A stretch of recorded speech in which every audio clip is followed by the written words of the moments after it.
Calibre Mining and Logistic Limited की ओर से समस्त भारतवासियों को पावन पर्व दीपावली की हार्दिक हार्दिक शुभकामनाएं।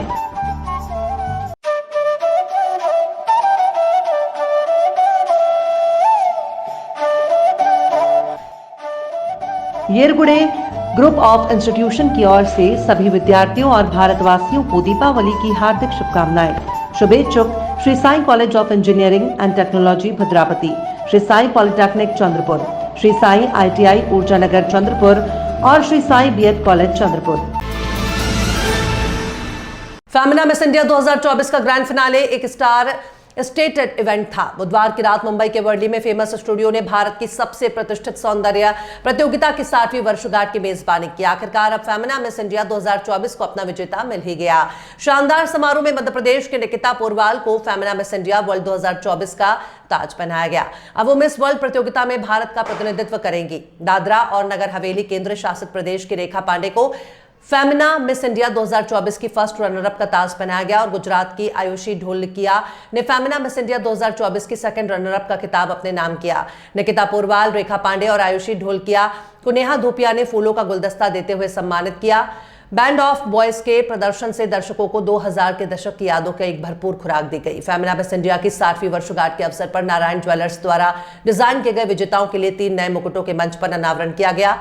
फैशन शोकेस के दूसरे दौर में फैशन की दुनिया की मशहूर हस्ती पोटिया और स्कारलेट द्वारा डिजाइन किए गए शीर्ष 30 राज्य विजेताओं को चुना गया और खास 60वीं वर्षगांठ के लिए मिस इंडिया संगठन ने एक विशेष संगीत राइज ऑफ क्वीन भी लॉन्च किया। इस अवसर पर Femina Miss India Arunachal Pradesh 2024 Tadu Luniya को प्रतिष्ठित Times Miss beauty with a purpose award से सम्मानित किया गया। इस बीच Femina Miss India Meghalaya 2024 Anjulia Marvin को टाइम्स मिस मल्टीमीडिया अवार्ड विजेता के रूप में सम्मानित किया गया। दोनों ने शीर्ष 15 में अपना स्थान सुनिश्चित किया। वहीं संगीता बिजलानी ने ग्लैमरस अवतार में अपनी शानदार प्रस्तुति से दर्शकों का मन मोह लिया। नेहा धूपिया ने भी समारोह में 4 चांद लगाए। छोटे शहर से बनी मिस इंडिया के बाद अब देश भर में युवाओं में अलग जोश देखने को मिल रहा है और 15 दिसंबर को नागपुर में होने वाले कॉस्मॉस मिस मिस्टर और मिसेस इंडिया के लिए लोगों में जबरदस्त उत्साह बढ़ रहा है। 15 दिसंबर को होने वाले मिस मिस्टर और मिसेस कॉस्मॉस में सहभागी बनने के लिए इच्छुक मॉडल पार्थशर समाचार से 8669098703 पर संपर्क कर सकते हैं। Femina Miss India 2024 second runner up is Gujarat 2024 Ayushi Dholakia.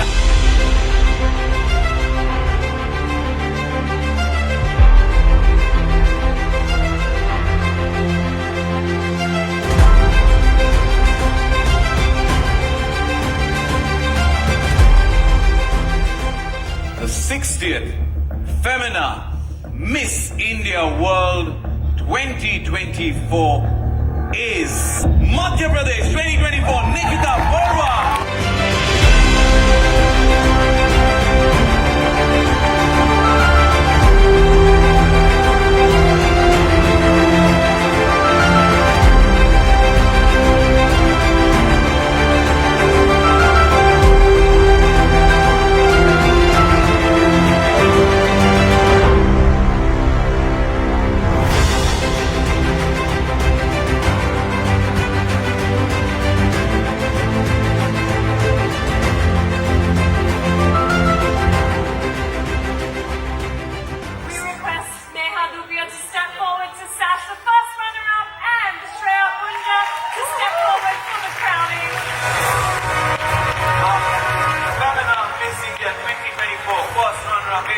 Femina Miss India Union Territory 2024 Rekha Pandey.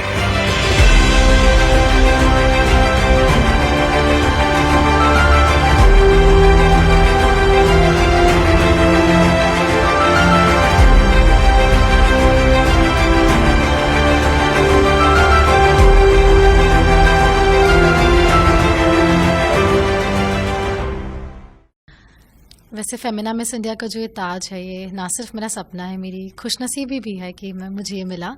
इसमें मेरे माता पिता की मेहनत है, इसमें मेरी मेहनत है। तो ये कहना तो शायद सही नहीं होगा कि ऐसे ही किसी दिन सोचा और आज मुझे ताज मिल गया और पता नहीं कैसे मिल गया। इसके पीछे बहुत सारा खून, बहुत सारा पसीना, बहुत सारा सब्र और बहुत सारा भगवान पे भरोसे के बाद मुझे ये मिला है।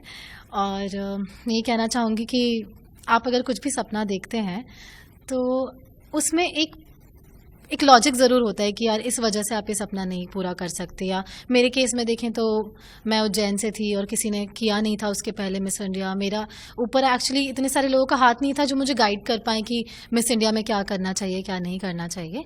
पर अगर आप किसी चीज़ को ठान लेते हैं ना तो ऊपर वाला अपने आप रास्ते बनाते ले जाता है। ऊपर वाले के ऊपर तो कुछ है नहीं, तो अपने आप रास्ते बनते जाते हैं, अपने आप आपके दरवाजे खुलते जाते हैं और आपको पता भी नहीं चलता कब आप आपका सपना जी रहे होते हैं। वैसे तो ये ख्याल मेरे दिमाग में बहुत बचपन से ही आ गया था, क्योंकि जब मैं छोटी थी तो मेरी मम्मी मुझे फैंसी ड्रेस कॉम्पिटिशन में मिस इंडिया बना के भेजा करती थी। तो उस वक्त तो मुझे उस चीज़ की कीमत उतनी नहीं पता थी कि एक मिस इंडिया होना होता क्या है, एक ताज सिर पे रखना क्या होता है।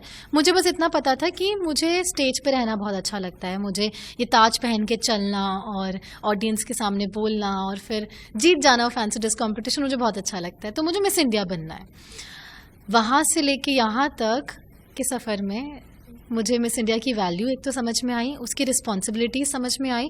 और जब मैं ग्रेजुएशन कर रही थी मेरे कॉलेज में, मैं रंगमंच से जुड़ी हुई हूँ, तो मैं 7 सालों से थिएटर कर रही हूँ।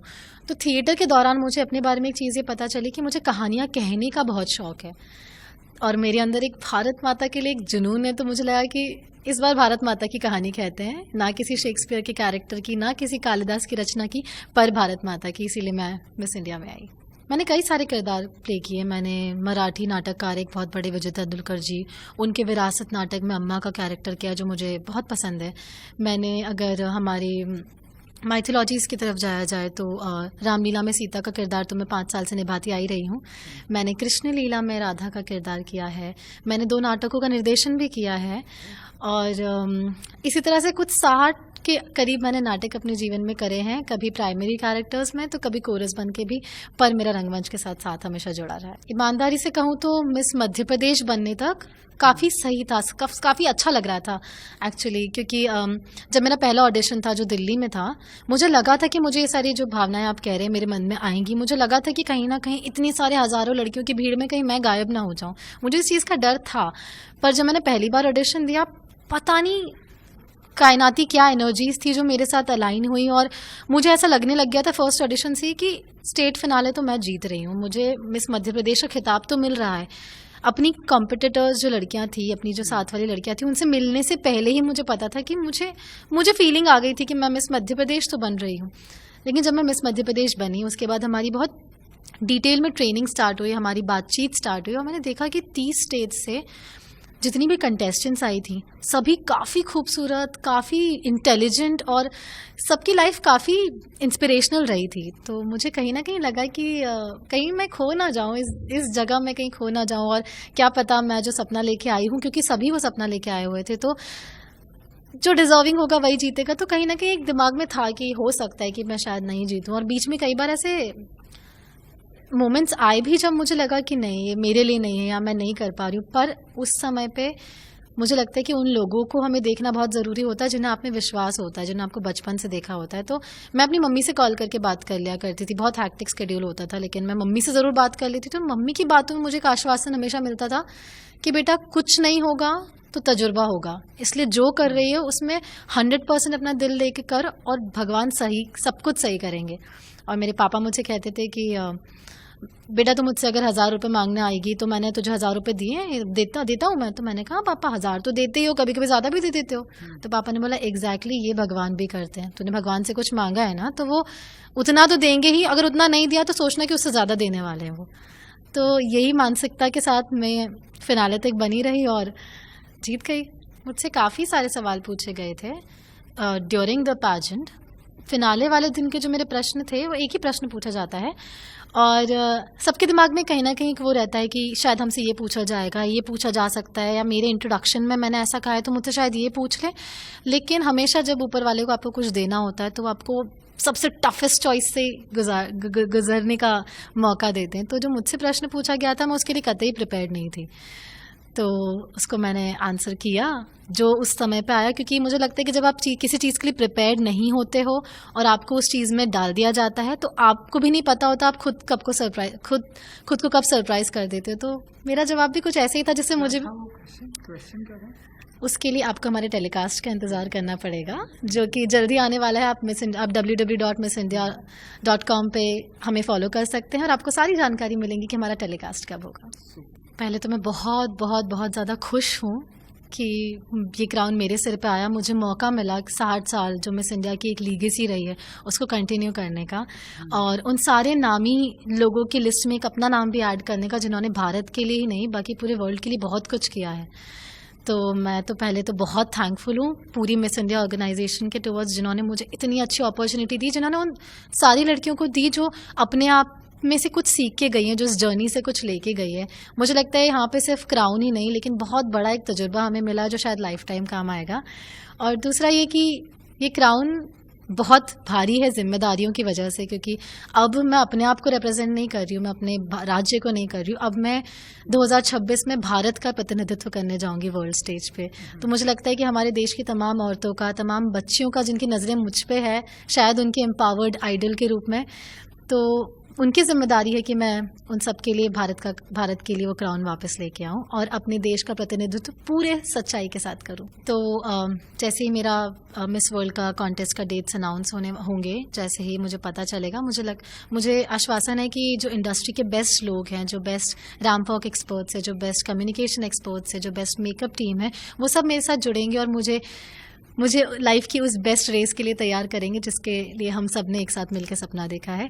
और मैं वेट नहीं कर सकती उन दिनों के लिए जब मेरी ट्रेनिंग स्टार्ट होगी। लेकिन उसके पहले मुझे लगता है कि क्योंकि ये सक्सेस बहुत रातों रात मिली है, ऐसा है एकदम से छोटे शहर से आने के बाद थोड़े बहुत फॉलोअर्स थे, आज बहुत ज़्यादा नाम हो गया है, बहुत सारा लोगों से प्यार मिल रहा है, सपोर्ट मिल रहा है। तो मेरा बस एक यही रहेगा कि मैं अपने आप को ज़मीन से जोड़े रखूं, क्योंकि यही बेस्ट प्रिपरेशन हो सकती है जो मैं मिस वर्ल्ड के लिए सबसे पहले स्टेप के रूप में कर सकती हूँ। जी बेशक, मैं अपने आप को बतौर एक्टर, बतौर अभिनेत्री मैं खुद भी देखना चाहती हूँ, मैं अपने माँ बाप के लिए भी फिल्में करना चाहती हूँ और मेरा पैशन रहा है एक्टिंग हमेशा से। मैं 7 साल से मैंने रंगमंच से खुद को जोड़े रखा है। इनफैक्ट मैंने अपनी जो ग्रेजुएशन है वो भी मैंने परफॉर्मिंग आर्ट्स में की है, जो आमतौर पर लोग करते नहीं हैं। तो मेरा पैशन क्राउन की वजह से नहीं है कि मुझे क्राउन मिला है तो मुझे फिल्में मिलेंगी और मैं करूँगी।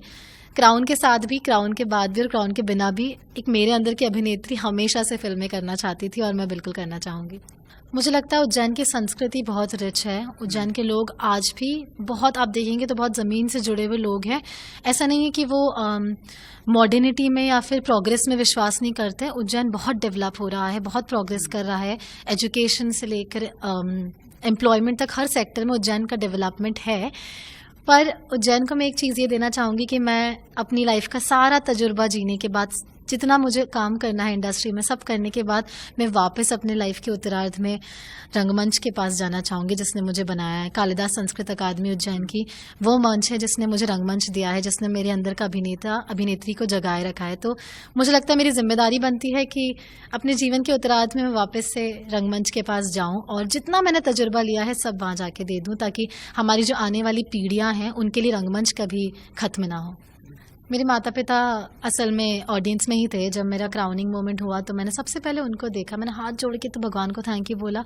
और मैं स्टेज से उन्हें कब से देख ही रही थी, तो मुझे याद है मेरी मम्मी के हाथ जुड़े हुए थे। वो शायद भगवान से ही, जितने भी भगवान से उन्होंने मान मन्नत रखी थी, सबसे वो थैंक यू बोल रही होंगी। उनकी आंखों में आंसू थे, पापा की आंखों में आंसू थे, जो कि आमतौर पर देखने को नहीं मिलते हमें। तो मुझे अच्छा लगा कि मैं अपने पिता की आंखों में खुशी के आंसू लेके आ पाई। और पापा ने इंटरव्यू में फिर बाद में एक चीज़ बोली थी कि उन्हें फ़ख्र है कि उनकी बेटी निकिता पूरवाल के नाम से आज उन्हें जाना जाएगा। तो बस मेरे लिए वही सब कुछ था। पहली बात तो आप सभी का बहुत बहुत बहुत दिल से हाथ जोड़ के नमन और आभार, जो आपने मुझे आपकी विनर के रूप में एक्सेप्ट किया और मुझे इतना सारा प्यार दिया, मुझे इतना सारा सपोर्ट दिया। और मुझे लगता है कि आप वो लोग हैं जो हमें देखते हैं तो हम दिखते हैं, आपकी वजह से हम स्टेज पे होते हैं। तो ऑडियंस बहुत बड़ा एसेट होता है, ऑडियंस हमारे लिए भगवान से कम नहीं होती है। तो थैंक यू सो मच मेरी ऑडियंस, मेरे बेस्ट सपोर्टर्स बनने के लिए। और मैं ये कहना चाहूँगी कि आप भारत को हमेशा सपोर्ट करिए, नो मैटर व्हाट। अगर मैं अगले साल जा रही हूँ मिस वर्ल्ड में और अगले साल नंदिनी गुप्ता मैम जा रही है, आप सबको सपोर्ट करिए कि भारत में वापस से। महाराणा रिजॉर्ट, राई dam road, Vadoli Tadoba, Chandrapur, Maharashtra. The best place for your holidays is now become official. Hospitality partner for Mr. Mrs. and Miss India Cosmos 2024. Beautiful ambience surrounded by natural jungle beauty, luxurious and comfortable family rooms, beautiful tents, delicious veg and non-veg food, swimming pool and rain dance, ideal for Tadoba Jungle Safari, any party, family outing and other occasions. Marana Resort welcome all the finalists of Mr., Mrs. and Miss India Cosmos 2024 in the internationally famous Tiger Reserve Jungle of Tadoba. Contact number 9822-02970, 9822-02971, 9822-02972.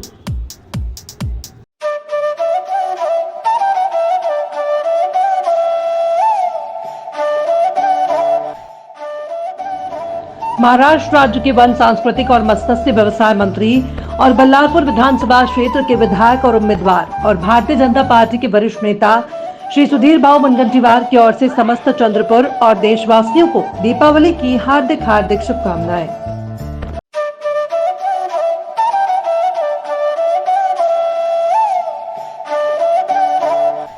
Sarvodaya शिक्षण मंडल चंद्रपुर संचालित सरदार पटेल महाविद्यालय चंद्रपुर, शंकर राव बेजलवार कला वाणिज्य महाविद्यालय अहेरी गढ़चिरौली, शांताराम पोटदुखे विधि महाविद्यालय तुकुम चंद्रपुर, सुशीला बाई रामचंद्र मामिडवार समाज कार्य महाविद्यालय Padoli, Reena Kishore Mamidwar institute of management studies and research Kosara Chandrapur, Nehru विद्यालय चंद्रपुर, इंदिरा विद्यालय वरुर रोड, साईनाथ विद्यालय कडौली, गुरु नानक विद्यालय विरुर, आदर्श किसान विद्यालय नारंडा, सरस्वती विद्यालय बडौली की ओर से आप सभी को दीपावली की हार्दिक हार्दिक शुभकामनाएं और बधाई।